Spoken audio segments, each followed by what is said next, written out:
Damas y caballeros, muy buenos días. Bienvenidos a la videoconferencia internacional Los derechos de autor en el mundo digital. Esta actividad académica que Indecopi pone hacia ustedes es gracias al apoyo de la OMPI, del Poder Judicial. Tenemos dos importantes expositores, tanto de la OMPI como del Poder Judicial. En primer lugar, contamos con la presencia de la doctora Heidi Lung, quien es consejera principal de la División de Derechos de Autor de la Organización Mundial de la Propiedad Intelectual en Ginebra, Suiza.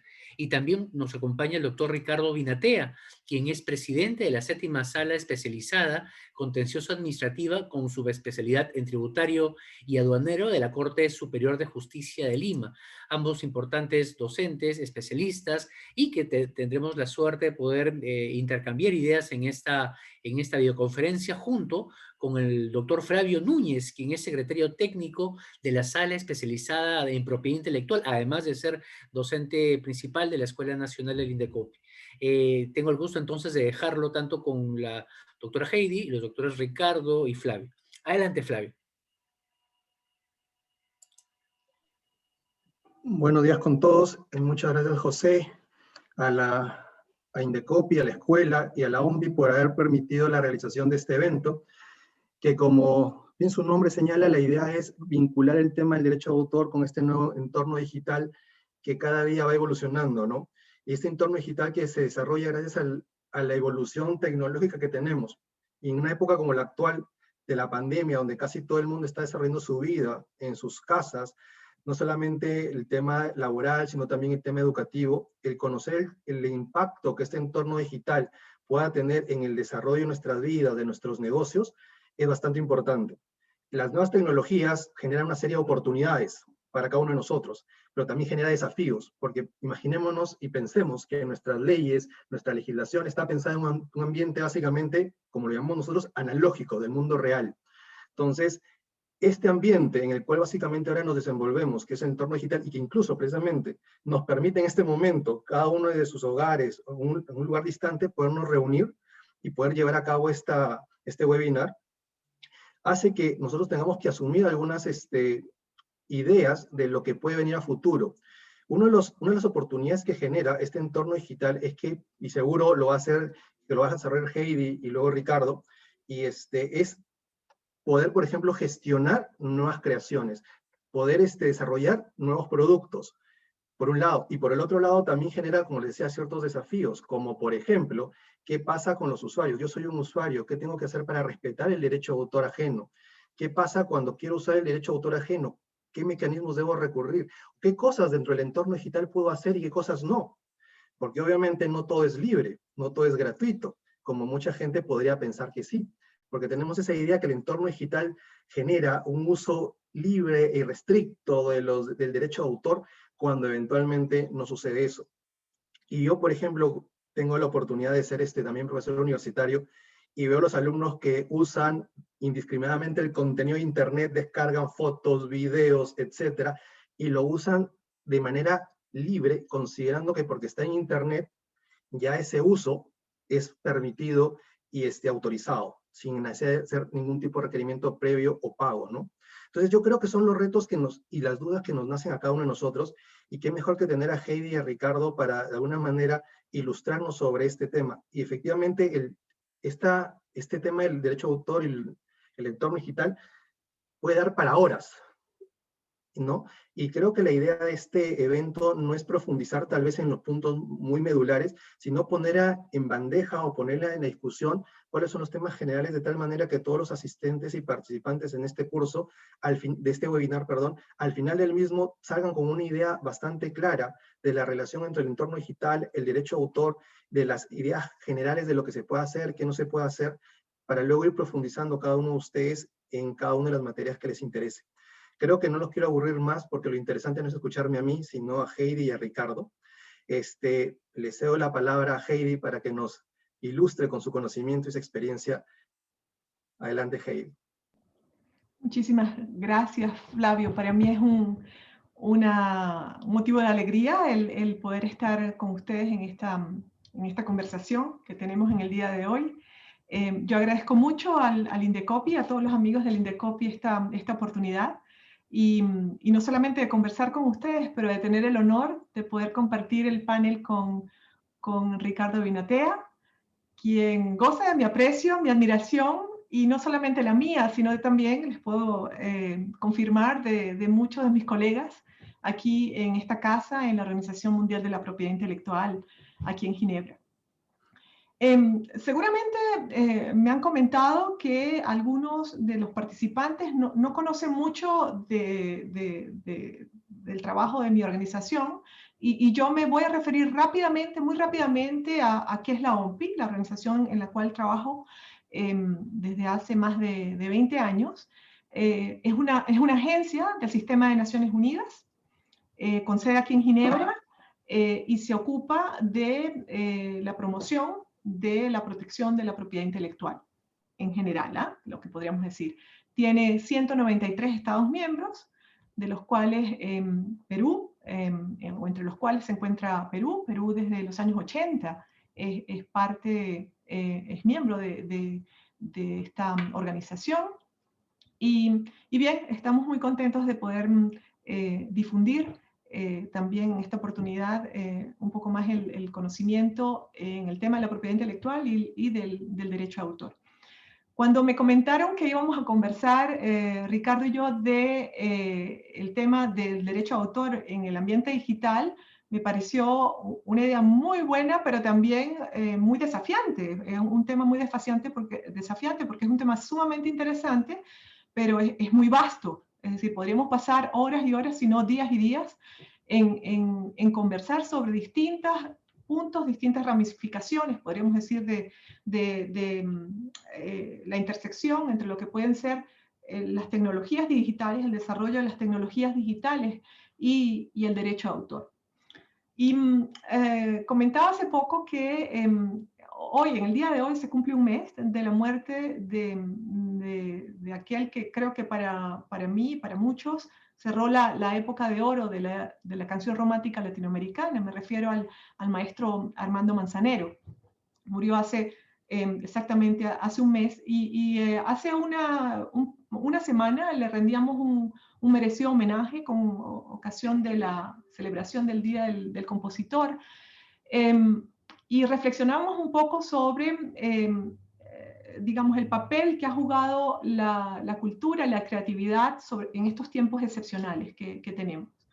Y nunca antes habíamos estado más convencidos que la cultura, la creatividad, que al final se fundamentan y forman parte de este ecosistema junto con el derecho de autor, no podíamos estar más convencidos que son una pieza fundamental para la supervivencia de nuestra sociedad, ¿eh? Este periodo nos ha enseñado a ser un poco más humanos y más solidarios, con la ayuda un poco también de poder tener acceso al producto de la creación y del ingenio de muchos autores y muchos creadores. Así que con esto yo quiero comenzar con este mensaje, que nuestro desafío clave es sostener el sector cultural y seguir apreciando y seguir teniendo un sector cultural vibrante, apoyando siempre el derecho de nuestros autores, inclusive en el ambiente digital. Yo quisiera comenzar con algunos ejemplos, porque tú, Flavio, mencionaste que, bueno, estamos todos en nuestras casas. Hoy en día yo estoy aquí en mi oficina excepcionalmente, pero muchos de nosotros pasamos prácticamente la semana de trabajo en nuestras casas, pero también muchos niños también, o estudiantes, estudiando también desde sus casas. Y pensaba también que sería interesante reflexionar un poco de cómo industrias del entretenimiento, pero también podríamos decir de los medios sociales, que se apoyan, como les digo, en ejes fundamentales de protección del derecho de autor, han cambiado con este tiempo de pandemia. Y en la industria del entretenimiento, la industria del entretenimiento nos muestra ejemplos bien interesantes y muy positivos para digamos, a plataformas como por ejemplo Netflix, que alcanzó hace poco, leíamos, un total de 200 millones de suscriptores. Alcanzó la cantidad de suscriptores que ellos pensaban que podían alcanzar en unos años. Y gracias a que muchas personas están en casa y que están queriendo tener acceso a películas, a obras audiovisuales, este tipo de servicio incrementó notablemente el número de suscriptores. Entonces, vemos que no solamente sería Netflix, pero también, por ejemplo, plataformas como Amazon Prime también, o el canal de Disney también, han experimentado un crecimiento en el número de suscriptores y, por supuesto, en sus ganancias. Y si vamos un poco al lado de la industria del entretenimiento, pero de la música, vemos que en el área de streaming y de plataformas que ofrecen servicios musicales, leía yo que en el caso de Perú, a pesar de la pandemia, en el año pasado se registraron ingresos notables en el área del consumo de la música por medios digitales. Si no me equivoco, era algo así como 28 millones de dólares fueron conseguidos solamente por música grabada, es decir, en streaming, en publicidad en las plataformas de streaming. Pero también la radio tuvo ingresos notables e incluso los podcasts también. Fue un segmento de gran crecimiento. Pero si pensamos, por ejemplo, en los medios sociales, que también tiene un aspecto muy, muy importante en el área del derecho a autor. Pensemos solamente en el área de los tiktokeros, ¿no? El TikTok, que es la plataforma hoy por hoy, y seguramente gracias a la pandemia, es la más utilizada. Al menos en Perú, si no me equivoco, se notó un ingreso del 387, perdón, un incremento del 387% de utilización de esta plataforma, sobre todo por personas jóvenes, estamos hablando de menores de 26 años, durante el periodo de cuarentena en el Perú. ¿Y en qué consiste? Lo sabemos, que consiste en el consumo de contenidos, que muchos de ellos están protegidos por el derecho a autor, del consumo, pero también de la generación de contenidos que pueden estar protegidos por el derecho a autor. Entonces son ejemplos que, digamos, los tenemos a diario, que los tenemos enfrente, pero que nos muestran un poco, son una pequeña ilustración de lo que puede ser cómo nuestra vida o la cotidianidad puede darnos ejemplos bien claros de lo que puede ser las implicaciones del derecho a autor en el ambiente digital o el desarrollo de las tecnologías en el derecho a autor, la influencia de las tecnologías en el derecho a autor. Todo esto que les estoy mencionando tiene digamos, un fundamento, de alguna manera legal, que sería importante hacer notar y que estoy seguro que el doctor Binatea va también a clarificar, ¿no? Con su experticia. Son desarrollos o son servicios, son contenidos que prácticamente están protegidos por normas que fueron consensuadas desde hace muchos años. Estamos hablando desde el siglo XIX, existen tratados internacionales que nos establecen principios fundamentales de protección de las obras, de los contenidos protegidos por el derecho a autor. Y cuando digo el siglo XIX me estoy refiriendo fundamentalmente a una convención de la cual Perú forma parte, que se denomina el Convenio de Berna, el Convenio de Berna sobre la protección de las obras literarias y artísticas. Y esta convención fue también ratificada, les decía yo que Perú es miembro de la OMPI de los años 80, y esta convención entró en vigor en el Perú a finales de los 80, en 1988. Y a pesar de su edad, esta convención está todavía vigente. Es vigente porque, en primer lugar, porque muchísimos estados forman parte también son parte contratante de esta convención, y también porque sus normas son de absoluta aplicabilidad, incluso con el desarrollo de las tecnologías digitales. Me refiero, por ejemplo, a lo que puede ser la protección del software, si estamos hablando de ejemplos en el ambiente digital. El software está protegido por esta convención, pero también creaciones, digamos, que nos vienen del mundo digital, encuentran un fundamento de protección en estas normas que han sido ratificadas por distintos estados, pero que al final han permeado, han sido implementadas en leyes nacionales, y tenemos ejemplos mucho más detallados o normas mucho más detalladas de protección en la norma nacional. Resulta también que en los años de 2000, bueno, al finales de los 90, principios del año 2000, tenemos una especie de reactualización de estas normas, ¿no? Hay un afinamiento en las normas de protección del derecho a autor para adaptar aún más las nuevas experiencias que tenemos, los nuevos tipos de explotación que tenemos de bienes culturales protegidos por el derecho a autor al ambiente digital. Y es el caso desde el año 2002.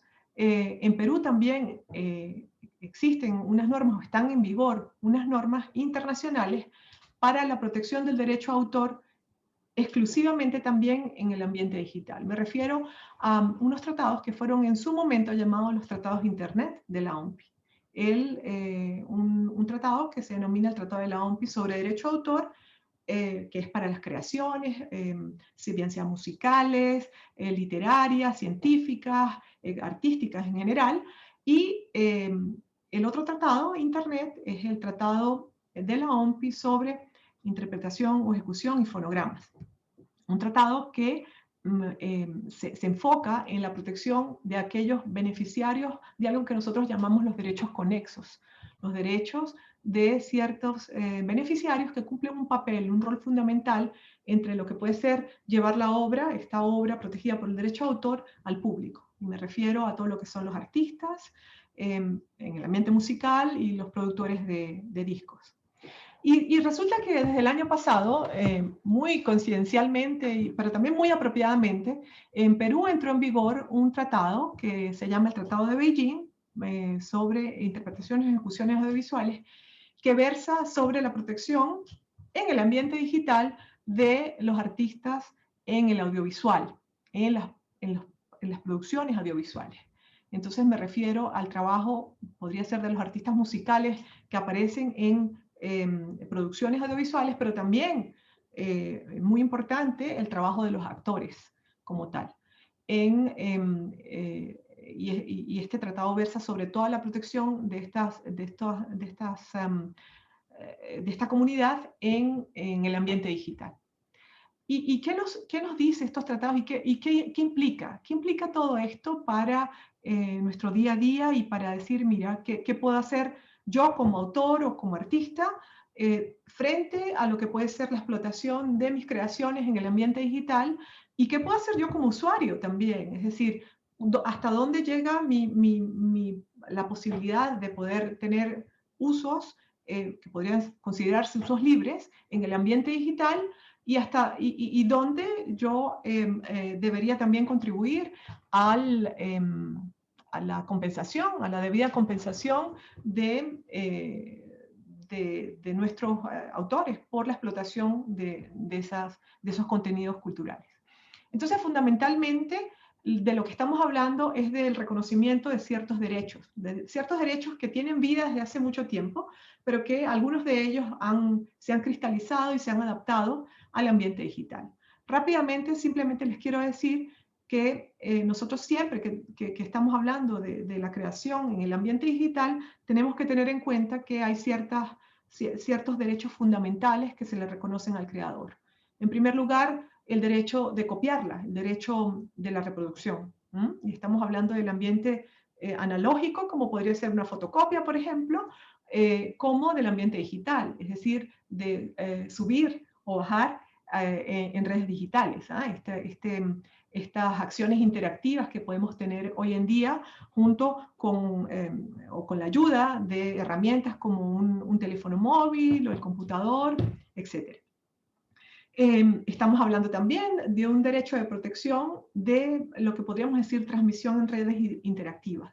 Esta acción de poder subir o bajar en redes digitales donde podemos compartir información, no necesariamente información que tiene contenidos protegidos.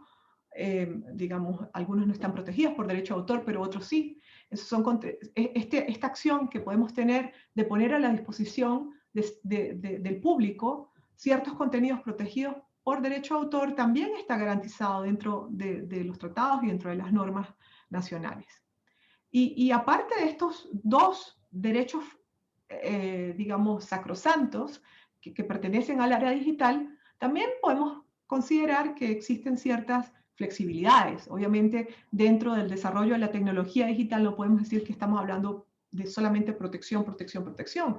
Tenemos que también hablar de flexibilidades, y estas existen necesariamente para poder tener un sistema equilibrado de protección de propiedad intelectual. Tenemos que considerar el interés público, es decir, todo lo que puede ser necesidades desde el punto de vista educacional, por ejemplo, para personas con discapacidad, con ciertas discapacidades.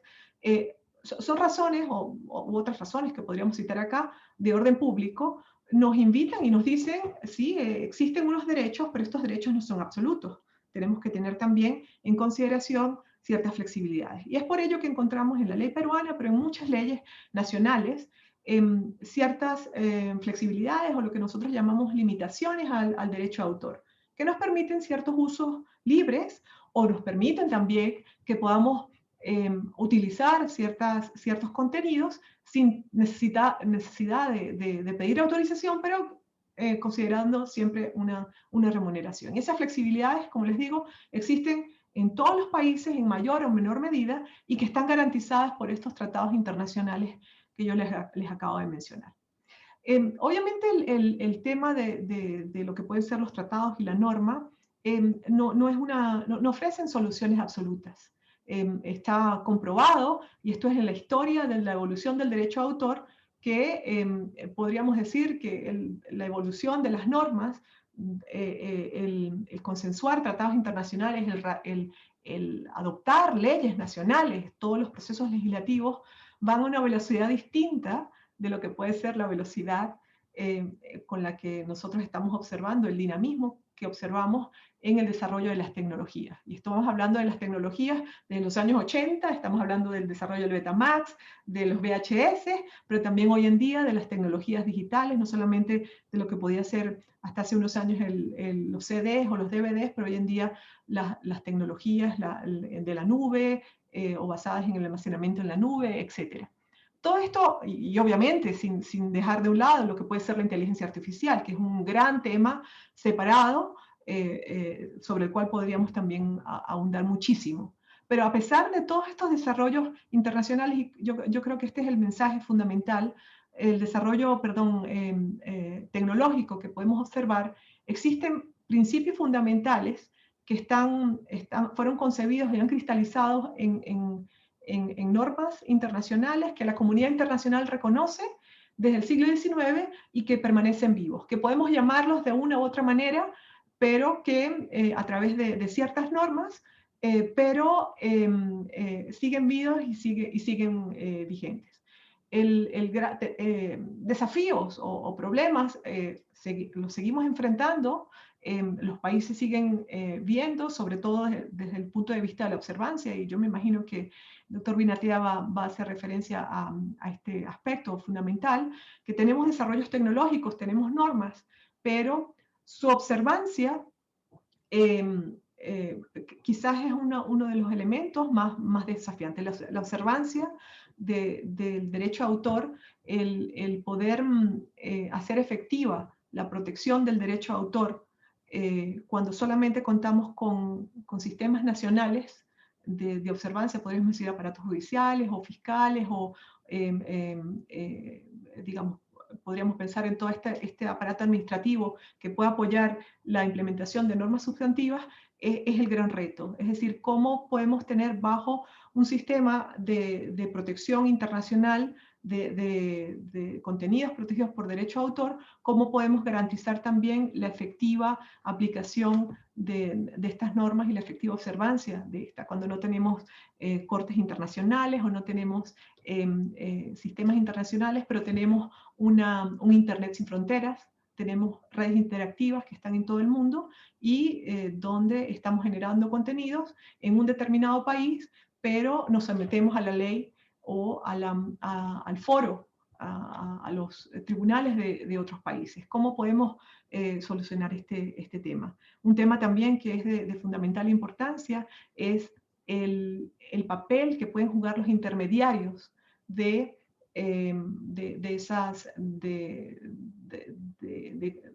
plataformas o de los intermediarios entre lo que puede ser la creación como tal y el público que lo consume. Me estoy refiriendo a todas estas plataformas que les mencionaba antes, cuando no existen normas dentro del derecho de autor internacional que puedan regir un poco lo que puede ser el sistema de responsabilidad. Es decir, no es el mismo tema o no es la misma plataforma. Google, podría decir yo, si puedo tomar un ejemplo, que teníamos en los años 90 como el Google que tenemos hoy en día. Si puedo mencionar una plataforma, podría mencionar muchísimas otras.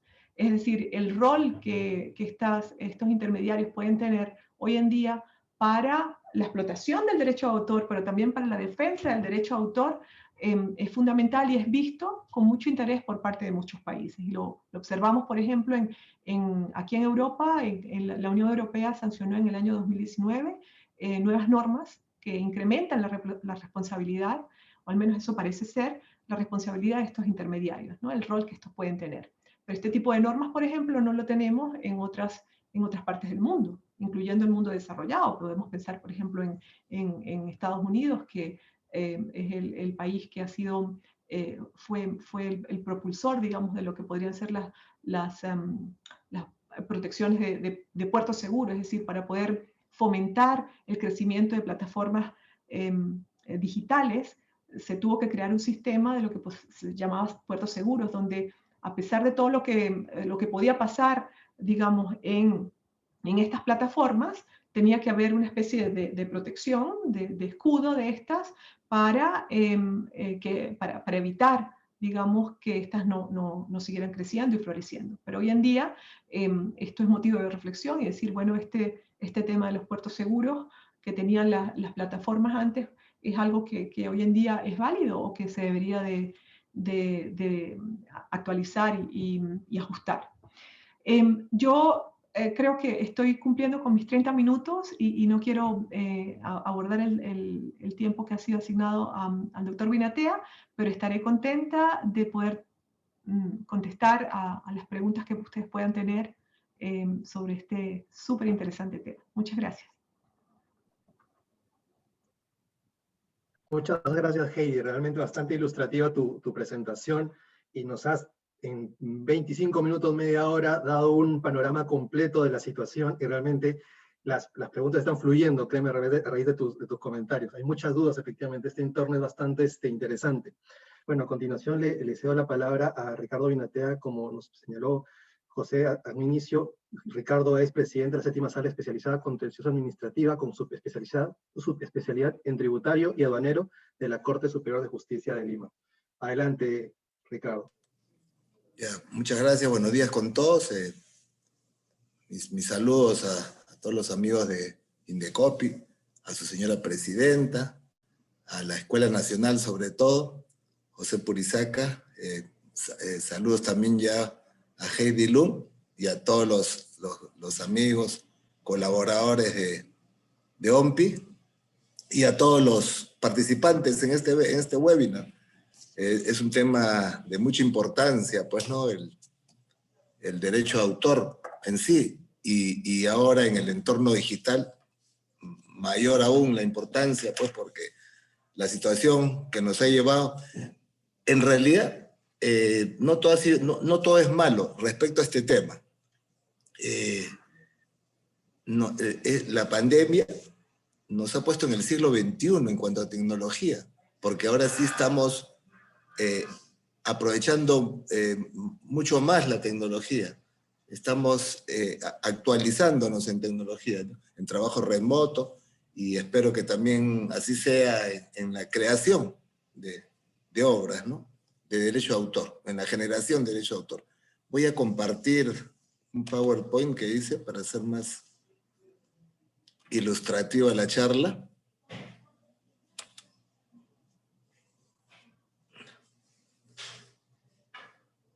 A ver, vamos a ponerlo en modo de...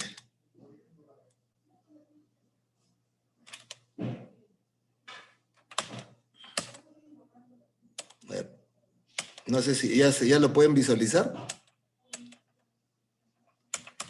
Sí, Ricardo, sí se puede ver tu presentación. Sí, quiero ponerlo en modo de presentación. Ajustar a la ventana, pero... Bueno, no sé, me está... No me responde el...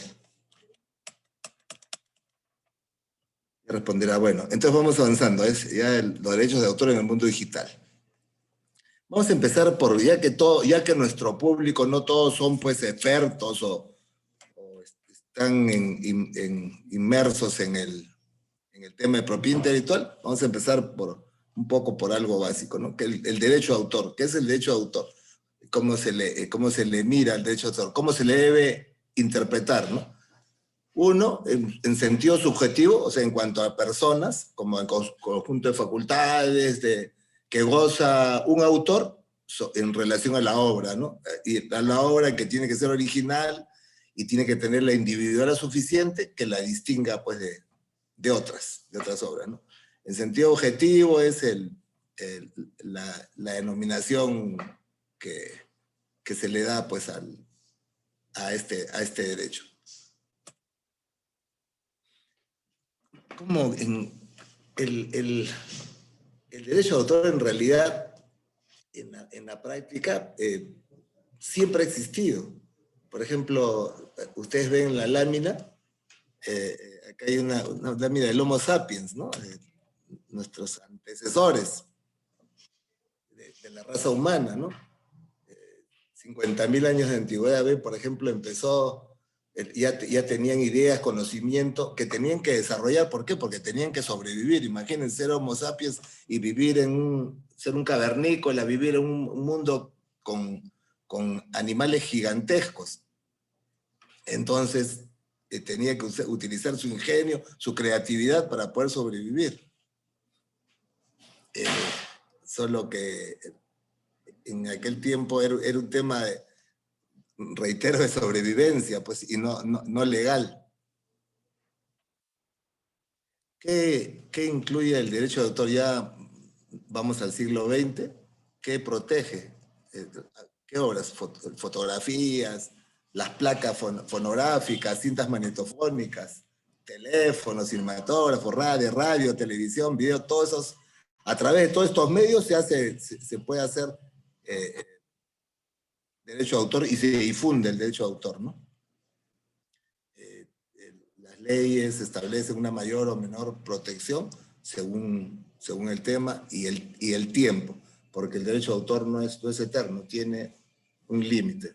Como todo, ningún derecho es absoluto, o casi todos los derechos no son absolutos, igual el derecho de autor, ¿no?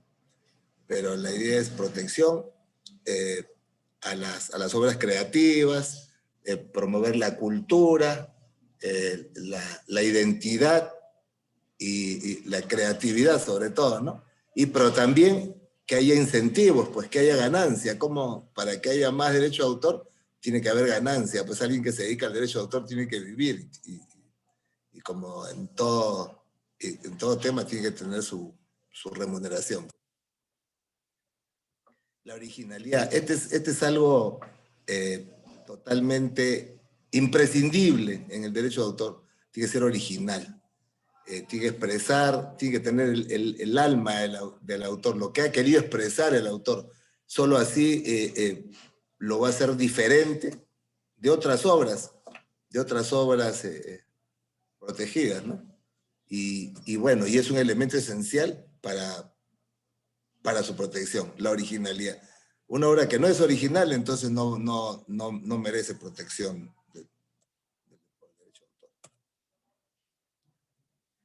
Por ejemplo, miren los orígenes de la música.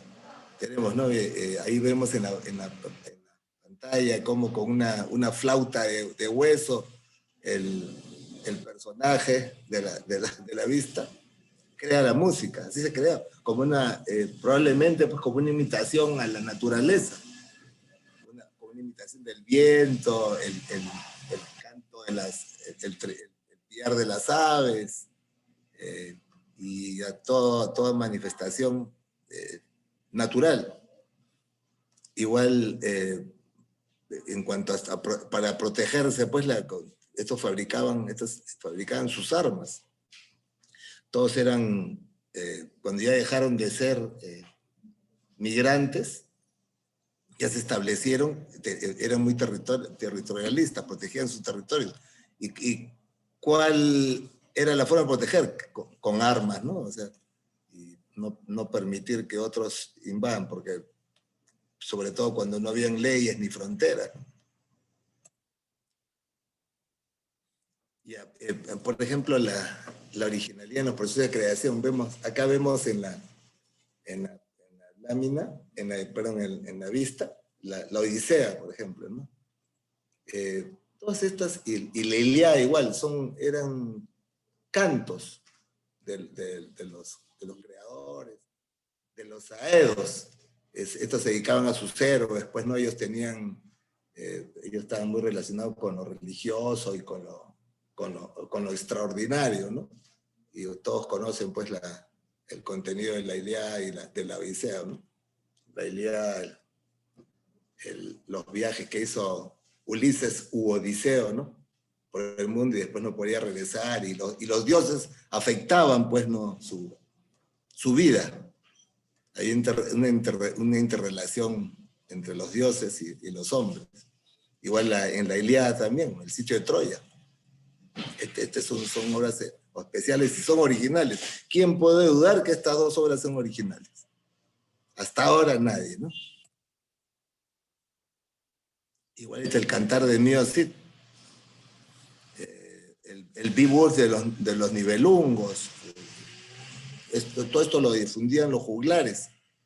Eran los tipos que iban cantando de lugar en lugar a cambio de una remuneración, que también eran intérpretes, ¿no? Que hoy día está protegido los intérpretes y ejecutantes de esas obras, ¿no?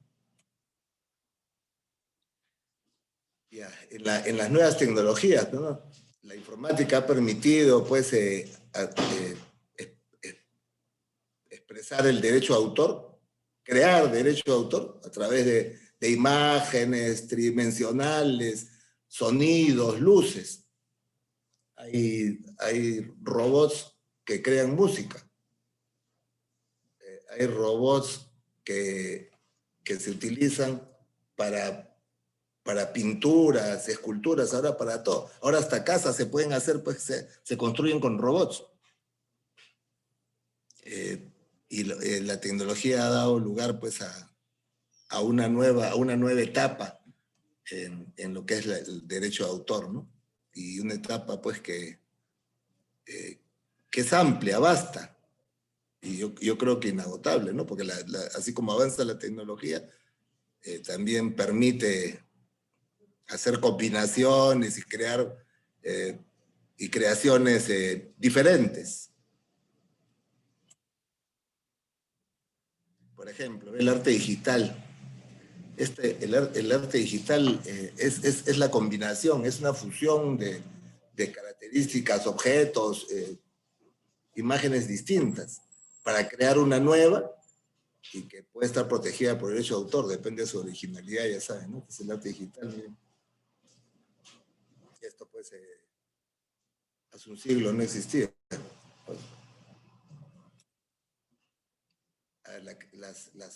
El autor, reconocen, pues, a estos autores, ¿no? Einstein, Frida Kahlo, a nivel de Perú, música criolla, Lucha Reyes, bueno, el concepto de autor se ha asimilado, porque antes eran anónimos, o sea, habían personas que creaban, por ejemplo, música, creaban canciones, composiciones, y no se difundía de quién era el nombre, o sea, pasaban, puede ser una suerte de colectivo, el derecho de autor. pero después se ha ido individualizando y ya han ido ascendiendo a planos estelares todos los autores, ¿no? Shakespeare. Igual, por ejemplo, acá, ¿no? La creatividad, el derecho de autor como expresión personal de la inteligencia. Acá ven la creación, este es un fresco que está en la Capilla Sixtina, pues en la bóveda, ¿no? Después los Beatles, grandes creadores, ¿quién no ha conocido los Beatles? Ya bueno, como conjunto ya no existen, pues, pero todavía queda Paul.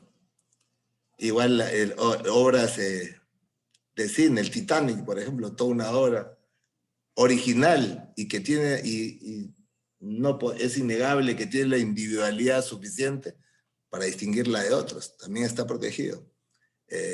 A nivel escolar, había, ya no hay, pues Paco Yun, que es una obra de César Vallejo, que hablaba de un niño, que habla de un niño en la escuela, y esta ha sido parte de la bibliografía que se ha utilizado en los centros educativos de menores, ¿no? Igual fue la danza, por ejemplo. ¿Qué protege el derecho de autor? Obras escritas, revistas, artículos, libros, en páginas web. Ahí estamos en el entorno digital. Las obras musicales, igualito también en el mundo físico, en el mundo digital, partituras, etcétera, ¿no? Obras artísticas en general, pintura, fotografías, esculturas, obras arquitectónicas. Ustedes saben que las obras arquitectónicas también son parte de protección del derecho de autor. Películas, productos multimedia, programas de televisión, dibujos,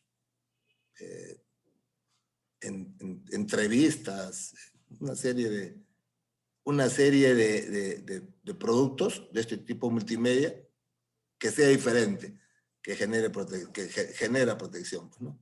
Obras dramáticas, coreográficas, programas informáticos, tanto el código fuente como el código objeto, que es la máquina, la relación humano-máquina en un programa informático. A ver, ya esto nuestra amiga Heidi ya lo anticipó, ¿no? Acá nace todo, el convenio de Berna. Nosotros, el Perú también es parte del convenio de Berna, ¿no? Protege obras literarias, artísticas, las producciones, campo literario, científico, artístico, ahí ven la música, cine, teatro, escritura, libros, danza, pintura, todos los aspectos del derecho de autor. Y en general el régimen jurídico a nivel internacional y nacional también, ¿qué se protege? Protege a la forma, no las ideas. Una idea no puede ser protegida por derecho de autor, pero si esa idea la conviertes en forma, la exteriorizas, sí puede estar protegida. Exige originalidad, debe llevar el sello, pues la impronta, el espíritu del autor, ¿no? Si no hay eso, por ejemplo, los que han visto o conocen en Barcelona, pues el templo es la Sagrada Familia, tremenda obra que siempre anda con grúas, parece que nunca la termina. Es una obra distinta a cualquiera. Es original, con esas torres góticas, ¿no? Se conocía en el mundo, en Barcelona. Si no, ojalá pues que tengamos oportunidad de nuevo de viajar por el mundo, pues ahora no es posible. Esperemos que esto pase pronto. Después no hay un tipo de formalidad exigida, determinada para reconocerlo. Eso es según las circunstancias, según la obra, según las legislaciones. La obra se protege con independencia y su calidad. Miren, ¿ven? La obra puede ser un éxito o un fracaso, pero si es original, puede estar protegida. O sea, eso no depende del éxito. De repente, pues, para muchos la obra, pues, es una obra terrible, pero respecto al autor, sí está protegida, sí es original, sí es diferente, sí se distingue frente a otras, ¿no? Igual la obra, para proteger la obra no interesa en qué la vas a utilizar. Por ejemplo, haces una pintura, no interesa si la vas a utilizar en exhibiciones, si la vas a vender, qué sé yo. El tema es que la obra sea original, principalmente, ¿no? Sea una creación. El derecho de autor también tiene dos facetas, los derechos morales, que es la paternidad sobre esa obra que has creado. Nadie puede asumir la autoría de la paternidad que sea diferente al creador de ella, y los derechos patrimoniales, pues es la parte económica, es los beneficios que te debe reportar, y como incentivo para que siga habiendo creación artística, científica, literaria. Parte de los derechos morales son decidir la divulgación de la obra, el derecho de publicación, la paternidad, ya lo dijimos, la integridad, que esa obra sin tu consentimiento no la dividan indebidamente y que pierda, pues, el valor que tenía en conjunto, ¿no? El derecho retracto también, retirar la obra de la circulación por decisión del autor. Esto es poco frecuente, pero puede ocurrir. Y bueno, los derechos patrimoniales se protegen sin perjuicio de los derechos sobre las obras que sirvieron de base. Por ejemplo, las traducciones, o colecciones, antologías.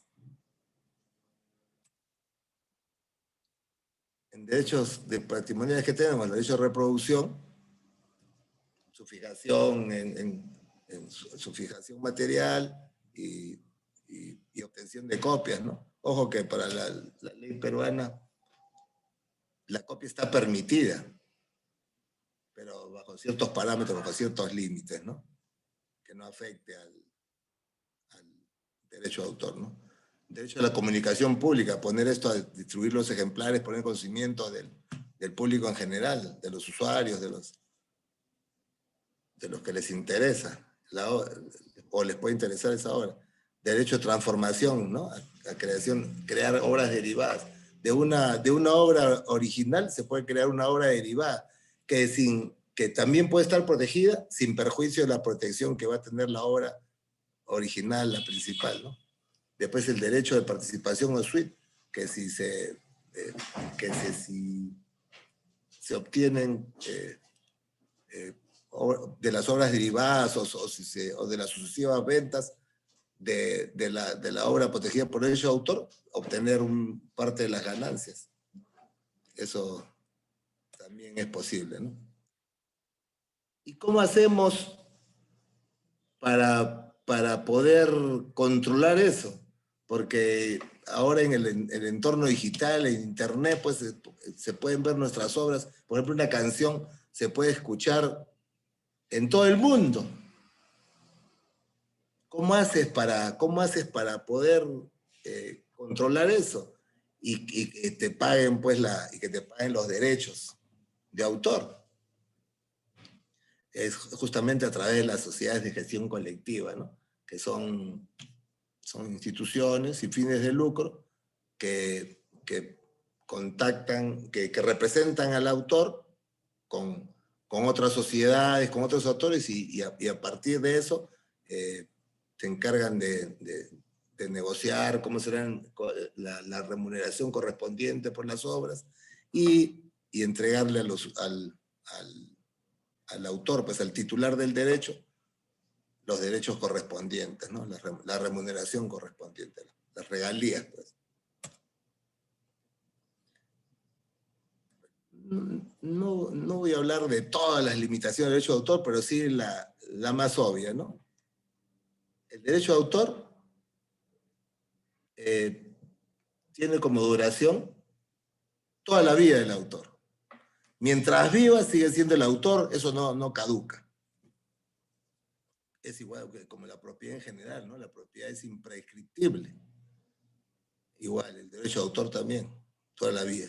Y después de la muerte, los herederos pueden heredar, si es pasible de ser transmitido por herencia a los herederos, bajo las normas del Código Civil en nuestro país, y está protegida también 70 años después para nosotros, en Perú, así la ley de derecho de autor, establece 70 años después de la muerte.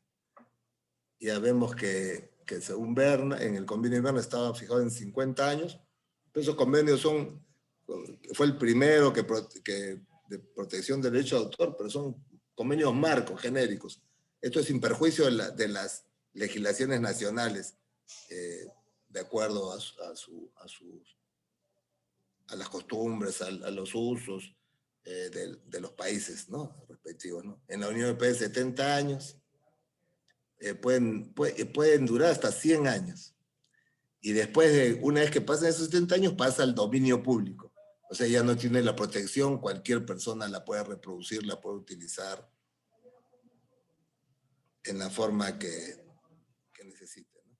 Pero siempre hay que procurar, pues, no destruir obras universales, pues.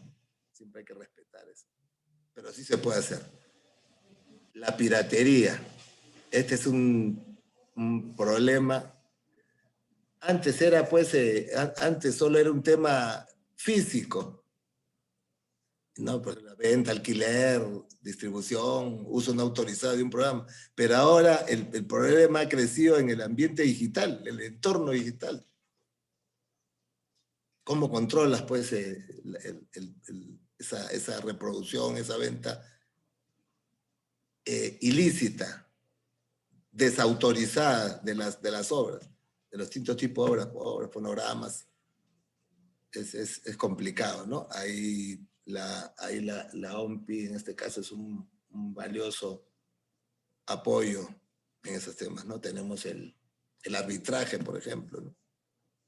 Y bueno, y recurrir a las legislaciones nacionales, complicado, pues, ¿no? Porque si hago una obra, yo hago una canción y la escuchan en China y en China me la están reproduciendo con fines comerciales y a mí no me pagan mi derecho, entonces tendría que ir hasta China, a demandarlo judicialmente.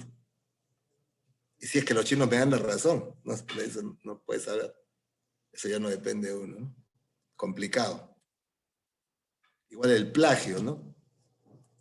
El plagio es como copiarte una obra, pues, y asumir su autoría indebidamente, cuando es otro el autor, ¿no? Reproducciones textuales, darle una forma que disimule que es un plagio. Por ejemplo, acá ven esta vista de Iron Man, que es estos héroes ficticios del cine, y acá hay uno que dice, ¿no? Metal Man. Pero es evidente, pues, que han querido disfrazar el plagio, ¿no? Igual todas las obras que están en internet, las podemos copiar y pegar. Y por ejemplo, si vas a hacer un artículo, una tesis académica, hay muchos que copian y pegan, pero eso es plagio. Primeramente, tienes que citar la fuente.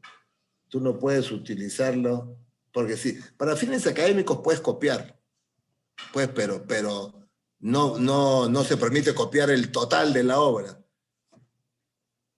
Solo lo absolutamente necesario, pero tienes que citar la fuente. ¿Quién es el autor?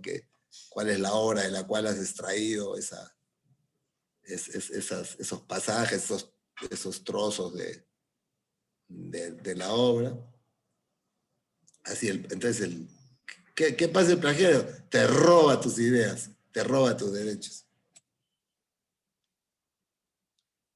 A ver, derecho de autor e inteligencia artificial. La inteligencia artificial abrió un campo pues tremendo en el derecho de autor y una discusión, un debate respecto a quién le asiste el derecho de autor. ¿Al dueño de la máquina, al dueño del software, o a la inteligencia artificial, o al dueño del software que use ese software, que use esa máquina, que use ese robot para crear obras protegidas por el derecho de autor, o a la propia máquina, a esa inteligencia artificial que opera en base a algoritmos y que genera sus propias respuestas, aprende y genera sus propias respuestas. Y entonces su propio proceso creativo y productivo.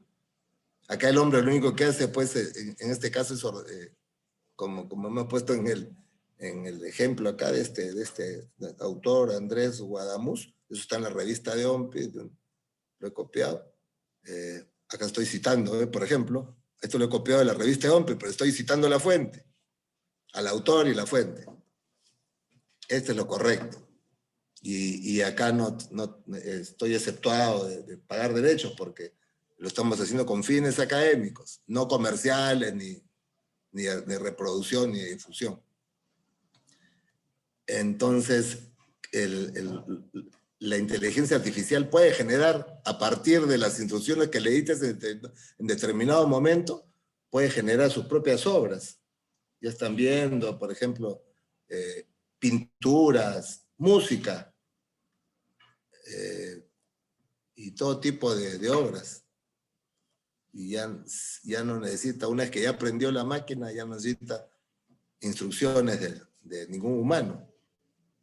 O sea que los algoritmos, pues ahí están los mensajes, ahí está todo ese aprendizaje, se reproduce a través de esos algoritmos. Un algoritmo, por ejemplo, es un manual de instrucciones. Un manual de instrucciones que nos dice cómo operar, por ejemplo, cuando compras un aparato eléctrico y viene con unas instrucciones que dice cómo tienes que operar ese aparato. Ese es un algoritmo. Igual eso ponen las máquinas.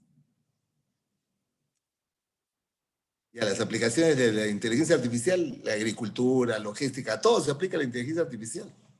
Al retail, las ventas, educación, servicios financieros, asistentes personales virtuales. A veces hacemos llamadas y nos contesta una persona, ¿sí? Que nos deriva a ciertas áreas y creemos que estamos hablando con un ser humano, y cuando no, es simplemente una máquina, inteligencia artificial. Luego tenemos el Internet de las cosas, ¿no? Cómo se relaciona esta inteligencia artificial con las cosas, ¿no? Las conectas, están todas conectadas, y tú de repente de tu celular puedes controlar la seguridad de tu casa, las videocámaras, o de tu fábrica, ¿no? Que operen tus máquinas, que se enciendan los aparatos, etcétera, ¿no? Son objetos físicos que están conectados a la tecnología y trabajan en red. Importante esto, ¿no? Por ejemplo, acá estos beneficios te sirven en tu fábrica, o para salud. Y ¿no? Acá vemos el signo de la transmisión de internet, de todo. Mira, ahí tiene que ver con el agua, con las compras, con la música, con las personas, con la seguridad, audio, etcétera, ¿no? O sea, esto hace que se anticipe las necesidades de los consumidores, ¿no? Que tan importante también para el derecho de autor, también necesitamos consumidores, gente que guste de nuestras obras y esté dispuesto a pagar por ellas, ¿no? Permite a las empresas aprender la experiencia de consumo más rápido, mejora la experiencia del consumidor y, bueno, permite verificar comportamientos. La inteligencia artificial e Internet de las cosas. Acá estas iniciales son las iniciales del inglés, ¿no? Artificial Intelligence, y el otro es IoT, es Internet of Things, Internet de las cosas en castellano. Esto genera la recolección de uso de datos, el Internet de las cosas, facilita el monitoreo a través de la data, los comportamientos, y la inteligencia artificial es el cerebro que va a permitir el análisis, la toma de decisiones por el uso de estas, de las cosas que están conectadas, ¿no? ¿Cuáles son las implicancias en propiedad intelectual? Son protegibles las obras de un robot por el derecho de autor. Eso todavía está en debate. En Estados Unidos, Europa y en América también en general. Solo las creaciones de la inteligencia humana, del intelecto humano nomás, pues están protegidas, ¿no? Pero ya conceden autoría al programador en Hong Kong, India, Nueva Zelanda, Reino Unido, ya está evolucionando esta idea, ¿no? Por ahora, nosotros estamos sujetos a lo que dice la norma, que es las normas que rigen, que es las creaciones del humano, del ser humano. También, de hecho, todo protege el código informático, las medidas de protección, es importante en la robótica. Vamos avanzando, porque creo que ya me estoy yendo de las normas, ya normas internacionales que protegen la propiedad intelectual, el derecho de autor sobre todo, convenio de Berna, el tratado OMPI, ambos ya lo refirió Heidi, sobre derecho de autor. Antes le decía el tratado de Internet, como dice. El tratado de OMPI sobre interpretación o ejecución de fonogramas.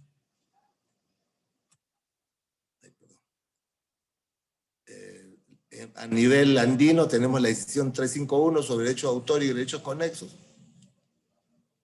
Acá está su protección y avanzaremos. Las normas nacionales está constitucionalizado en el Perú. El artículo 2º, inciso 8º. Es un derecho crear a nivel artístico, técnico, científico. Y también es un derecho beneficiarse con el producto de esa creación. Tenemos la ley de derecho de autor, el declarativo 822. Después, a ver, las consecuencias, miren, ¿no? Ya que estamos hablando de redes, hablando de tecnología, hablando del ambiente digital, el delito informático o ciberdelito. Esta es una acción que se materializa a través de la informática. Generalmente, ¿qué usan? Por ejemplo, los hackers, pues, bombardean con virus para dañar sistemas de cualquier empresa, de cualquier persona, ¿no? O para extraerle la información. Hay ejemplos, muchos de estos, ¿no? El delito informático, ¿no?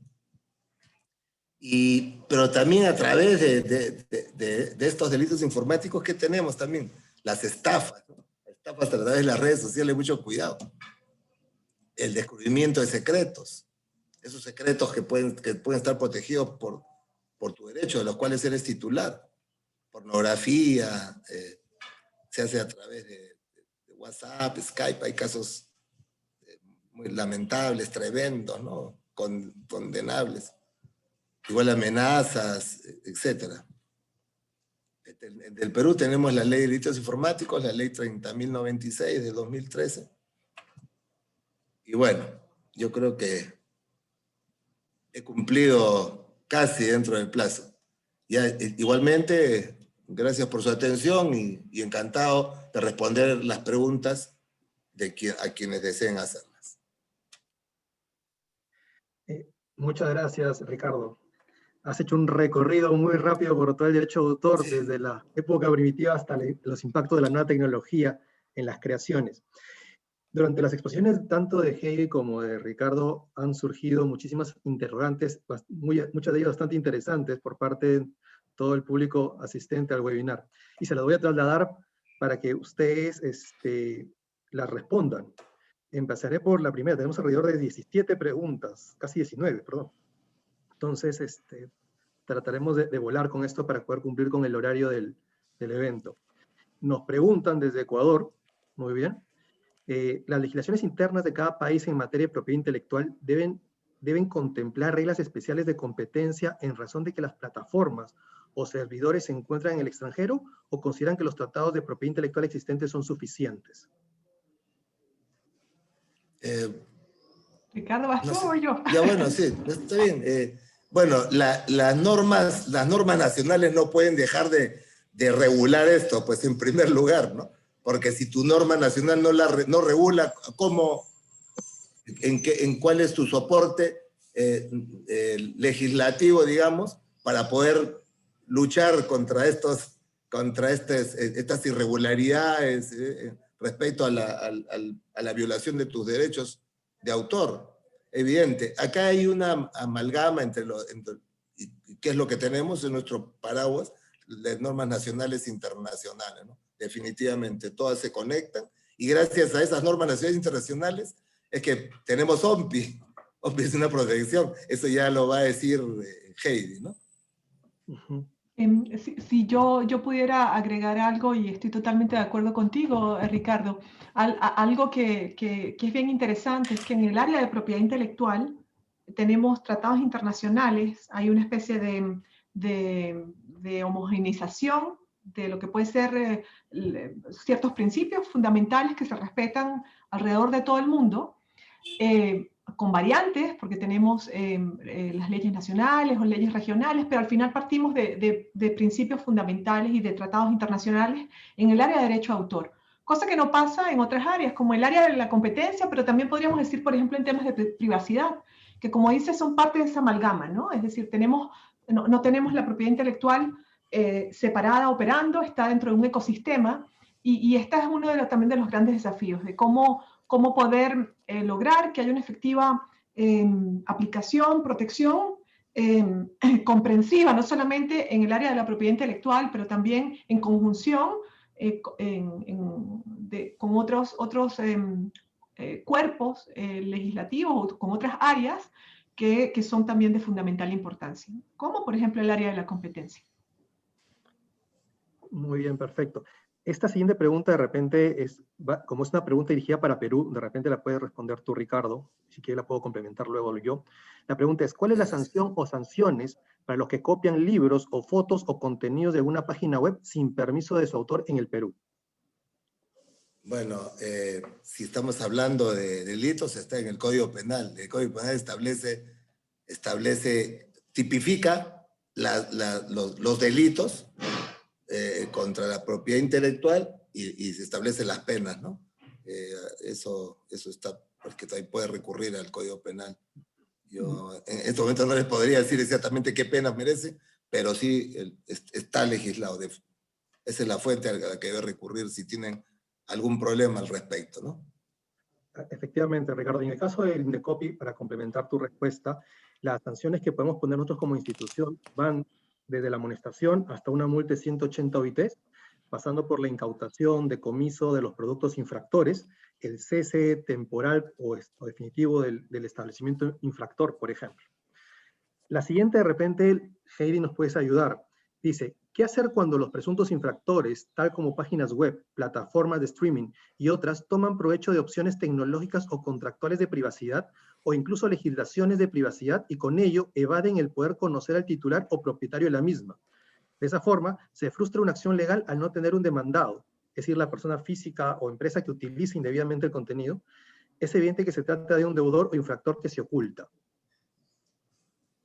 A ver, estamos hablando de temas que van más allá, ¿no? De la propiedad intelectual y estamos hablando ya de temas de protección de datos y privacidad. Yo no entiendo muy bien el contexto en el cual se hace esta pregunta, pero reiteradamente cuando conversamos de las implicaciones del derecho a autor dentro de lo que pueden ser medios sociales o también plataformas, o al menos en el caso de los medios sociales en específico, algo bien interesante es que tenemos que tomar en cuenta de qué estamos hablando, ¿no? Porque hay dos caras allí. Estamos hablando de la cara del usuario como tal, que participa dentro de la red social, por ejemplo, aportando contenidos y que prácticamente ha firmado un contrato, ¿verdad? Ha celebrado un contrato con la plataforma porque tienen que leer los términos y condiciones, ¿no?, para el uso de la plataforma, donde prácticamente allí le ha cedido hasta el alma a TikTok o a Instagram o a Facebook, a quien usted quiera. ¿Okay? Entonces esto es una cuestión, una especie de arreglo ya contractual que existe y que sería importante ver cuál es esa elasticidad o cuál es el alcance en los temas de privacidad, si usted al participar en esa plataforma, en ese medio social, está aceptando incluso la aplicación de una ley ajena totalmente a su ley nacional.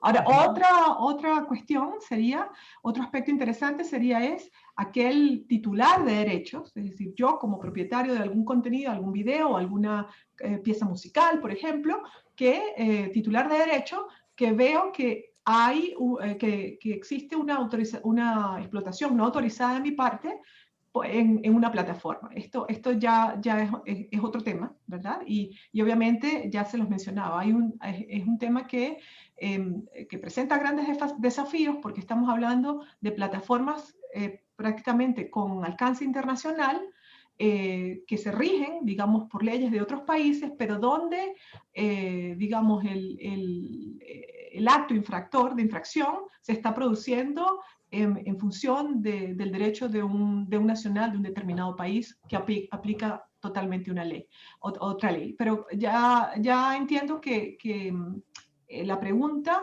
se refiere más al área de privacidad, que no es el área de la cual estamos hablando y sobre la cual les digo que no existen, les puedo confirmar que no existen tratados internacionales al respecto.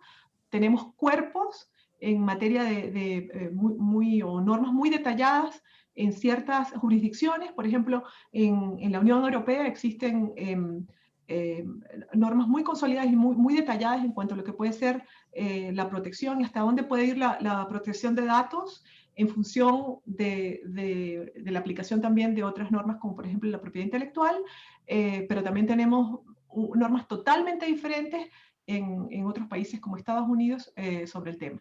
Así que sobre este asunto es bastante difícil no caer en lo que puede ser uno o dar respuestas desacertadas, porque no existe un cuerpo internacional del cual podamos decir, o sobre el cual nos podamos fundar para dar una respuesta a lo que puede ser estas acciones que está describiendo la persona que hace la pregunta. Muy bien, hay preguntas, y se los adelanto al público asistente, que son muy puntuales, que de repente al final yo las puedo resumir en una sola respuesta para ganar tiempo. Hay una pregunta que voy a resumir que es básicamente, ¿cómo puede alguien utilizar fotos, cartas o fragmentos de otro autor dentro de un texto sin necesario pedir autorización cuando estas fotos, cartas, etcétera, son fuente de análisis e interpretación en el texto que se está desarrollando? Primero, Ricardo. Bueno, no sé. Sí. A ver, de mi lado, seguramente tú tendrás mucho más detalles en cuanto a la aplicación de la ley peruana, pero obviamente cuando estamos hablando de la inserción de fotografías o de ciertos contenidos que están protegidos por derecho a autor en otros cuerpos, como puede ser, por ejemplo, una tesis o un libro, etcétera, estamos hablando de ciertas utilizaciones y tendríamos que ver el contexto también en que éstas se producen. Si estamos hablando, por ejemplo, de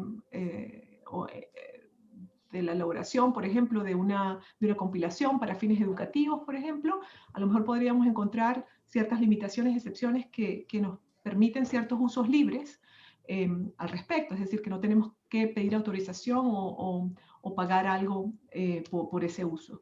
Pero en muchos casos, y eso lo sabemos porque en el caso de Perú, ustedes tienen un sistema de gestión colectiva bastante consolidado, en lo que puede ser la utilización de textos e imágenes, y donde normalmente usted tiene la intervención, por ejemplo, o la participación de una sociedad de gestión colectiva que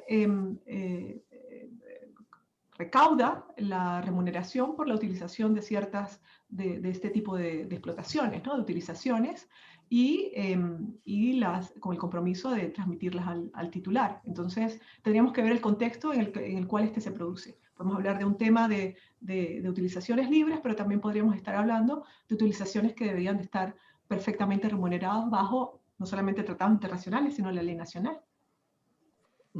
Sí, correcto. Para la ley de derecho de autor peruana, es lícito el uso, copiar, ¿no? El uso de la copia, pero en principio para fines exclusivamente personales, no para difundir. Y bueno, y siempre citando la fuente, ¿no? Si va más allá de eso, ya pues requiere la autorización del autor, y bueno, y genera como contraprestación la remuneración correspondiente. Muy bien. Nos preguntan, se ha escuchado mucho sobre el concepto de originalidad. ¿Cómo lo podemos definir? Y cómo se podría, por ejemplo, aplicar a un campo como la informática en el caso del software. Ricardo, yo espero que me des la señal. ¿Tú o yo? Ya, no, ya está bien. A ver, desde el punto de vista internacional, lo que podemos ver es que es un tema hablamos que, bueno, que cuando protegemos, cuando garantizamos derecho de autor, cuando en función de la originalidad. Si la obra es original, protegemos. Pero entonces viene la cuestión, ¿qué es original? ¿Dónde está cuál es el modicum de originalidad necesario para poder decir esto está protegido por el derecho de autor? Y lo que podemos decir es que hay variantes, es totalmente subjetivo. Nos muestra la jurisprudencia que pareciera que países de tradición civil son un poquito más exigentes en lo que puede ser el nivel de originalidad para poder otorgar protección.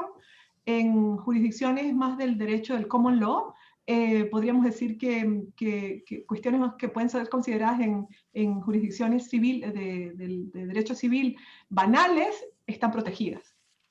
Siempre citamos el caso de la protección de las guías telefónicas, ¿no? Por derecho de autor, que simplemente es una base de datos de nombres y números, y en ese caso direcciones también. Y decimos, ¿cuál es la originalidad de esa obra o de ese producto para decir está protegido por derecho de autor? Y de allí que tenemos que en algunos países no está protegido por derecho de autor, en otros sí, y hay jurisprudencia confirmada que dice sí, es una obra protegida por el derecho de autor. Perfecto. Y nos preguntan, en el caso de las recetas de cocina, ¿cómo se podrían proteger por el derecho de autor en la medida que requieren creatividad por parte de quien las desarrolla?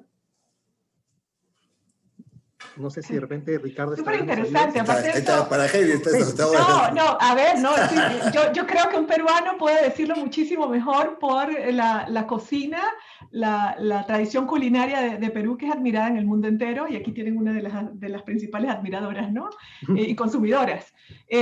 Me parece bien curiosa la pregunta, porque casualmente, no en el marco de los trabajos internacionales de derecho a autor, pero tenemos estudios que se están llevando a cabo en un foro que tenemos acá en la OMPI de países que se enfoca en el trabajo de desarrollo, en la noción de desarrollo, del papel de la propiedad intelectual y el desarrollo de las naciones. Y hay un proyecto bien interesante propuesto por el Perú que estudia el papel de la propiedad intelectual dentro de lo que puede ser, digamos, esta tradición culinaria.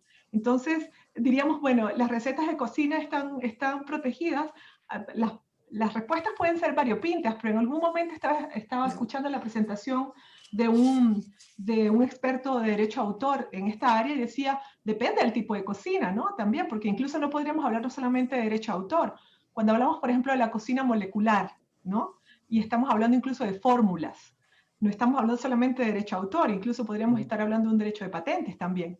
Así que yo creo que depende mucho también de las tradiciones y lo que al final la tradición cultural y los intereses sociales, económicos de cada país, hasta dónde podría llegar la legislación de derecho a autor, cuán elástica podría ser para también cubrir lo que pueden ser las recetas de cocina. Pero estoy segura que viniendo de un peruano, vamos a tener una respuesta mucho más acertada. Sí, es bien complicado. Acá no está protegido por derecho de autor. Porque eso sería contraproducente contra la difusión. Imagínate, en su caso, un ama de casa o una persona que se cocina para sí en su momento, tendría que pagar derecho de autor cada vez que hace un lomo saltado, un ceviche. No. O los restaurantes por cada plato que venden, no. Eso, creo que por la naturaleza del producto, de la obra creativa, porque sí es una obra creativa, pero no genera contraprestación, aparte de pagar por el producto cuando te lo sirven en la mesa, pues, ¿no? pero más no. Por lo Aquí hay una menos pregunta, sí, gracias Ricardo, gracias Heidi. Nos preguntan sobre el uso de las medidas de protección tecnológicas, por ejemplo, en el derecho de autor. Existe la medida tecnológica que impide hacer el screenshot, por ejemplo, en algunas plataformas, en los celulares, y nos preguntan por qué no se obliga a algunas plataformas como las redes sociales a que se hagan screenshots, por ejemplo, de fotografías, de textos. A ver, bueno, si podemos hablar un poquito de las medidas tecnológicas, porque estoy segura que no todos conocen cuál es el origen o cuál es la base legal, ¿no?, de protegerlas. Cuando yo les comentaba de estos tratados de los años, a finales de los 90, que entraron en vigor en Perú en el año 2002, decimos que allí encontramos no solamente los derechos, nuevos derechos que se aplican al ambiente digital, sino que encontramos algo que son ciertas obligaciones que adquiere en ese momento Perú, de decir, yo me comprometo a que esos derechos en el ambiente digital tienen que estar protegidos. Yo me comprometo a incluir en mi ley ciertas medidas de protección para garantizar este ejercicio de los derechos digitales. Y esas medidas de protección son las medidas de protección que encontramos y que se están mencionando en este momento, junto con lo que podríamos llamar la información sobre gestión de derechos, ¿no? Información, digamos, digital que acompaña a las obras cuando están siendo difundidas en redes interactivas, y también cualquier alteración que usted pueda tener de esta información tiene que estar sancionada y tiene que estar prevista dentro de la ley. Tienen que haber medidas de protección sobre estos distintos mecanismos para poder proteger el acceso y la copia, ¿no?, de la obra, la utilización no autorizada de la obra. Entonces, diríamos, los ejemplos pueden ser muchos, y al final tampoco, lo que yo puedo pensar de todo esto es que no deberíamos tampoco castigar la tecnología. La tecnología es neutral y tiene que seguir, y su evolución, su desarrollo tiene que ser, tiene que continuar fomentándose. No podemos decir que, bueno, en el claro ejemplo que mencionaba Ricardo, de la inteligencia artificial se está desarrollando y nos ofrece soluciones maravillosas, pero no podemos decir que a través de la tecnología digital podamos estar en presencia de infracción de derecho a autor.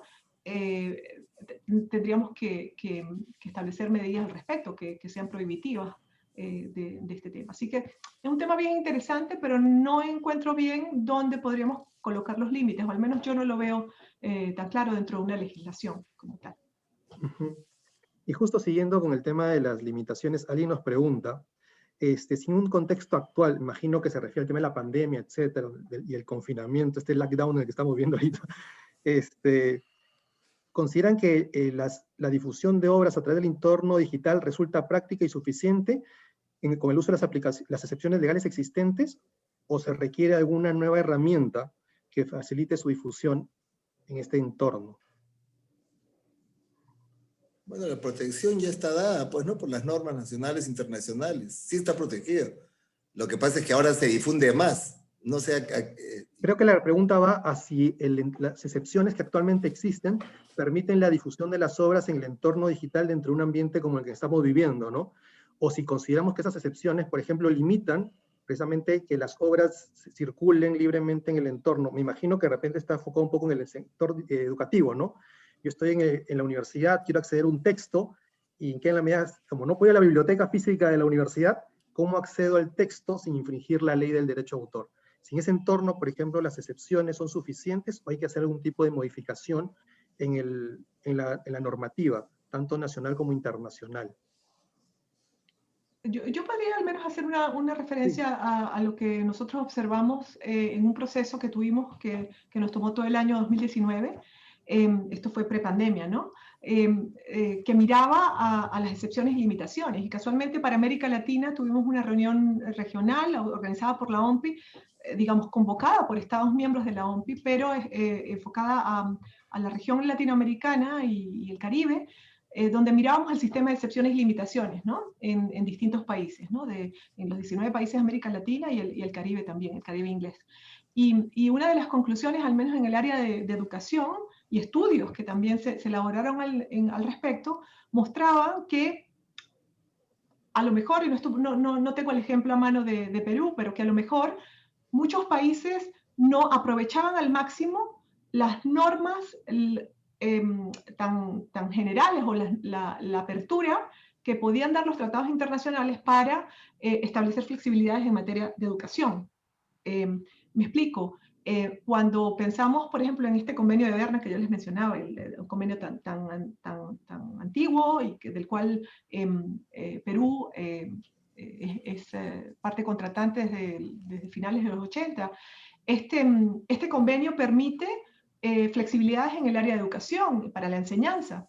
Y hay obviamente ciertas condiciones que cumplir. Tenemos una regla que es muy conocida, que se llama la regla de los 3 pasos, donde un país como, por ejemplo, Perú, el legislador peruano puede mirar esta legislación y en función de sus necesidades económicas, culturales, sociales, de educación también, podría establecer ciertas excepciones, siempre mirando ese equilibrio, ¿no? Es decir, no tenemos que ser tan aprensivos, es decir, no podemos utilizar nada en función de la educación porque podemos infringir el derecho de autor, pero tampoco tenemos que exagerar tampoco del otro lado, es decir, mira, todo en nombre de la educación tenemos que dar acceso libre a todo lo que esté en internet o lo que esté disponible de manera digital y copiarlo. Entonces, una de las conclusiones que encontramos, Flavio, es que los países pareciera que no aprovechan al máximo esta apertura y que a lo mejor hay un trabajo que hacer a nivel nacional. Es una cuestión bien interesante a nivel de reflexión del Perú, de ver, y esto es incluso antes de la pandemia, ¿eh? Claro. Es decir, que a lo mejor la pandemia lo haya hecho más visible, pero a lo mejor desde antes también teníamos esa penuria de poder tener acceso a materiales de manera autorizada y sin infringir, y al contrario, fomentando nuestra industria del libro. La industria del libro, sobre todo estoy hablando de la educación primaria y secundaria, donde nosotros no dependemos de libros extranjeros. Tenemos que fomentar la producción de libros nacionales que nos muestren la realidad peruana, enseñarla a nuestros alumnos, y por eso tenemos también que proteger las obras escritas de producción nacional. Exactamente. Bueno, estamos exactamente con el tiempo. Han quedado muchísimas preguntas por hacer, pero lamentablemente a veces el tiempo es tirano. Y solamente para terminar, como les decía, quiero redondear unas ideas para agarrar 6, 7 preguntas que han quedado acá, pero creo que de una manera que ustedes ya las han respondido, pero igual quiero cerrar las ideas. Nos preguntan por el plazo de protección en el Perú de una obra. Lo dijo bien Ricardo, son 70 años después de la muerte del autor, y recién a partir de ese momento la obra es de dominio público y puede ser libremente explotada por los creadores. Nos preguntan por los costos de las tasas de registro en Indecopi de una obra literaria. Por si acaso son 195 soles para efectos prácticos, y los formatos los pueden descargar desde la página web de la institución. Y nos preguntan también sobre obras derivadas. ¿Qué pasa cuando un autor genera una nueva versión de una obra anterior? Y es básicamente el ejercicio del derecho de modificación que muy bien desarrolló Ricardo en su exposición. De tal manera que a raíz de este ejercicio el autor puede hacer actualizaciones de la obra. Lo que pasa mucho los abogados, ¿no? Sacan un texto y por modificaciones de la ley luego lo actualizan conforme pasa el tiempo. Y, muy bien. Y finalmente alguien nos preguntaba si para ser autor uno necesita tener cierto grado académico. Y no. Uno es creador por simplemente generar una obra, una forma de expresión creativa u original. No necesito tener un doctorado, un máster o siquiera educación. Hay gente que nace innata con el don de la creatividad y genera obras que un PhD no podría generar. Entonces, básicamente lo que uno va a evaluar es el grado de creatividad u originalidad al momento de plasmar una idea. Y nos preguntan si las ideas se protegen, y no, las ideas no se protegen por el derecho de autor, sino básicamente la forma particular como un creador ha plasmado esa idea en una forma de expresión, ¿no? Creo que con eso he cerrado de manera general varias de las preguntas que nos han hecho. Y bueno, y simplemente para finalizar, hacer un pequeño resumen de tan enriquecedoras exposiciones, tanto de Heidi como de Ricardo. Efectivamente, el derecho de autor existe desde que el hombre existe, creo, ¿no? Incluso alguien decía, en la Biblia uno lee que Caín tocaba la flauta, entonces, y ahí ya teníamos un intérprete que interpretaba una obra musical. Entonces, si alguien quiere irse hasta ese tipo de orígenes.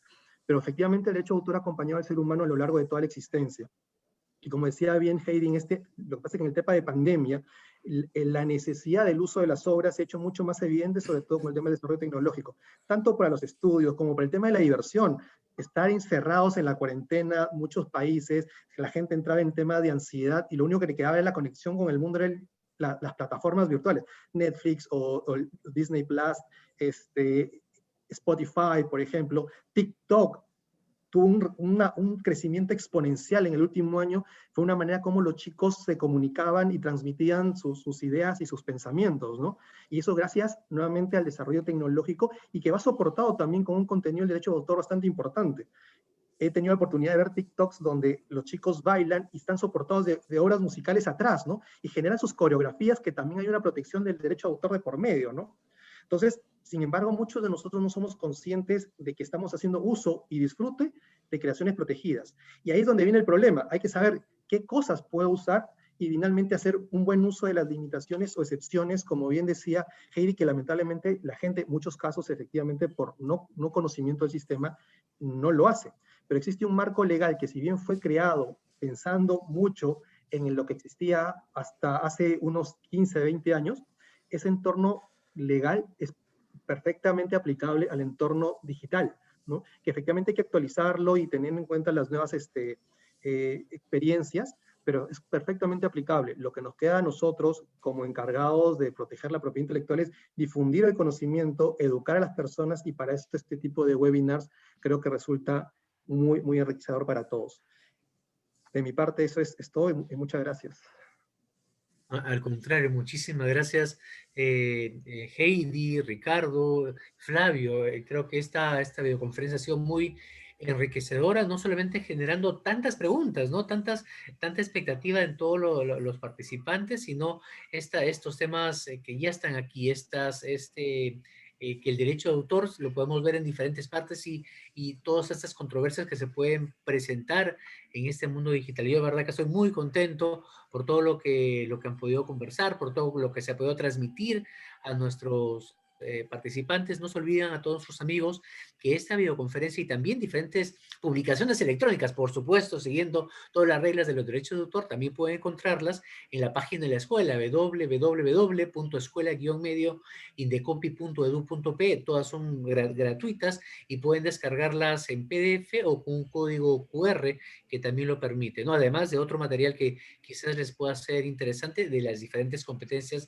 del Indecopi. Sin más, agradecerles infinitamente a la doctora Heidi Lum, al doctor Ricardo Binatea, al doctor Flavio Núñez por esta interesante conversación, videoconferencia hacia todos ustedes, y que sigan atentos a las conferencias, a las actividades académicas que viene proponiendo el Indecopi a través de su escuela en la página web que les he mencionado, donde también pueden suscribirse para que les puedan llegar los diferentes eventos que estamos ya planificando. Sin más, les agradezco también a ustedes, amigos, por su continua, masiva asistencia a la actividad y los esperamos muy pronto. Muchísimas gracias y que tengan un buen día.